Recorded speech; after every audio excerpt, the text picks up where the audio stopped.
दशरथ जी को पता चल गया कि संतान होने को नहीं है और संतान नहीं होगी, तो इससे वो बहुत ही विचलित हुए, मन अशांत हो गया। और मन अशांत होने के बाद में वह इधर उधर देखने लगे, सोचने लगे और अपनी तकदीर को कोसने लगे कि बताओ कि सब कुछ है, घर है, परिवार है, राजा है, राज्य सिंहासन, इतनी दौलत, सब कुछ है, परंतु परमात्मा ने घर का दिया नहीं दिया।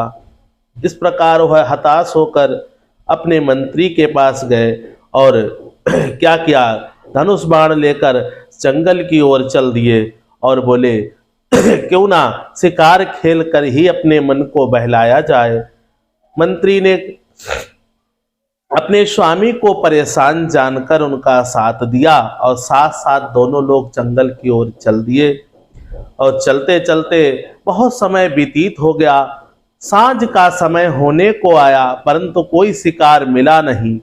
और इधर उधर देखते हुए एक तालाब के किनारे जा पहुंचे कि हो सकता है कोई शिकार यहाँ पर मिल जाए। तो क्या हुआ, थोड़ी ही देर बाद वहां पर एक घड़े के भरने की आवाज को उन्होंने सुना। तो वो ये समझे कि हिरण जो है पानी पीता है, जब कोई जानवर पानी पीता है तो वह चाट चाट कर पानी पीता है, इसीलिए वहां पर खड़ खड़ की आवाज आती है।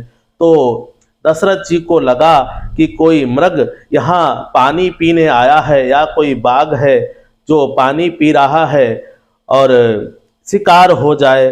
तो उन्होंने अपना बाण निकाला और प्रत्यंचा खींच कर बाण को चढ़ाया और ध्यान करके शब्द भेद तरीके से उस बाण को, निशाने को लगाकर हुए उस प्रत्यंचा को खींचते हुए उस तीर को चला दिया। जब तीर को चलाया तो वहां पर एकदम चित्कार सुनाई पड़ी कि कराहने की आवाज आई कि हाय ये क्या है। तो दशरथ जी भागते हुए गए तो देखा कि एक नवयुवक छाती में लगे हुए बाण को और घड़े को फूटा हुआ जानकर दशरथ जी ने उनको हाथों से उठाया और कहा, अरे ये विधना ने मुझसे क्या करा दिया, मैं यहाँ क्या करने, मेरी कोई गलती नहीं है, मैं तो शिकार खेलने के इच्छा से यहाँ आया और आप यहाँ इस समय जल लेने इस जंगल में क्या कर रहे हैं। तो उस मरते हुए नवयुवक ने कहा कि मेरा नाम श्रवण कुमार है, मैं अपने माता पिता को तीर्थ के लिए इधर उधर तीर्थ और भ्रमण करा रहा हूँ, इसकी वजह से मैं यहाँ जल लेने आया था। मेरे पिता को माता को बहुत ही प्यास लगी थी, इसके वजह से मैं जल लेने आया और जल की यहाँ से मेरी मृत्यु लिखी थी कि क्या लिखा हुआ था और आपने मुझे बाण मार दिया। हे राजन मेरे माता पिता प्यासे हैं।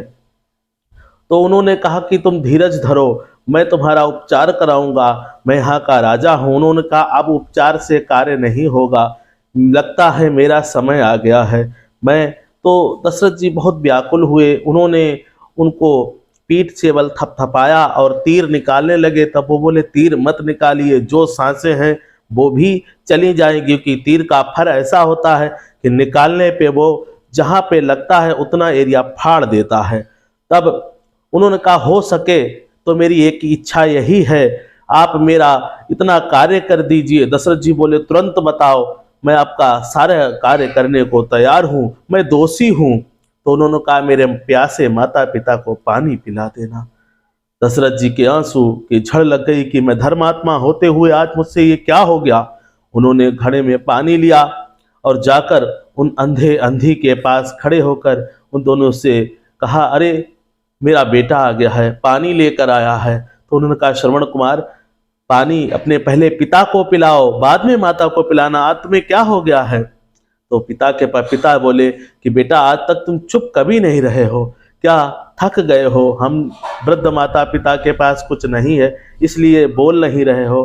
तो उन्होंने हूँ की आवाज़ की, तब हूँ की आवाज़ से उनके गहनों की आवाज़ से छनक से उन्हें सुनाई पड़ा। तो बोले कि नहीं नहीं ये हमारा बेटा नहीं है, इसके स्पर्श में वो बात नहीं है, तुम कौन हो।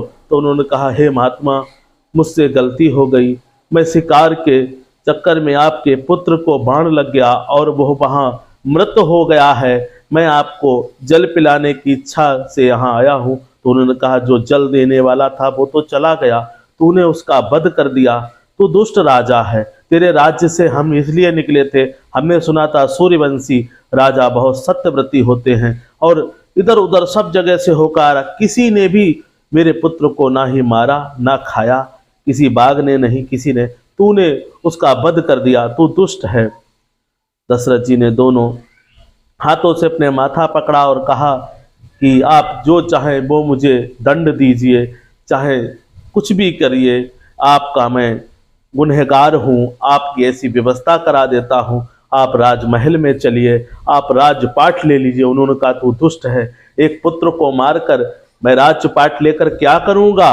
मैं भी तुझे श्राप देता हूँ कि तू भी जिस तरह हम अपने पुत्र वियोग में तड़प तड़प के मर रहे हैं, अपने प्राण त्याग रहे हैं, तू भी अपने पुत्र वियोग में तड़प तड़प कर मरेगा। अभी राजा दशरथ को क्या हुआ, एकदम करंट सा लगा और उनके मुख पर थोड़ी मुस्कान आ गई। अरे, रोते हुए इंसान के मुख पर मुस्कान कैसे आ गई, ये सुमित्र जी ने पूछा। सुमंत्र जी बोले कि हे राजन, ये आपको श्राप दे रहे हैं और आप हंस रहे हैं। तो उन्होंने कहा, इसी बहाने सही, कम से कम पुत्र का मुख तो देखना होगा, कम से कम पुत्र तो होगा। तो यह विधना का विधान कितना कठिन है, ये कैसा है। उन्होंने अंत्येष्टि की और अयोध्या में आकर घी का दीपक जलाया भगवान के सामने और कहा कि पाप तो हुआ है, परंतु पाप के कारण यह पुत्र होने का आशीर्वाद भी मिल गया। तो उन्होंने वशिष्ठ जी से कहा, तो वशिष्ठ जी ने कहा कि आपके पुत्र होने की कोई आशंका नहीं थी, या तो आपको एक प्रकांड ऋषि तपस्वी आपको आशीर्वाद देता या फिर कोई श्राप देता। अभी क्या है, माता पिता में भगवानों का समावेश होता है, इसीलिए उन्होंने उनको आशीर्वाद दिया और फलीभूत हो गया। भगवान श्री राम के रूप में उनको पुत्र प्राप्त हुआ। इसीलिए आप अपने माता पिता का सिर्फ आशीर्वाद लें, श्राप नहीं। जय श्री सीताराम।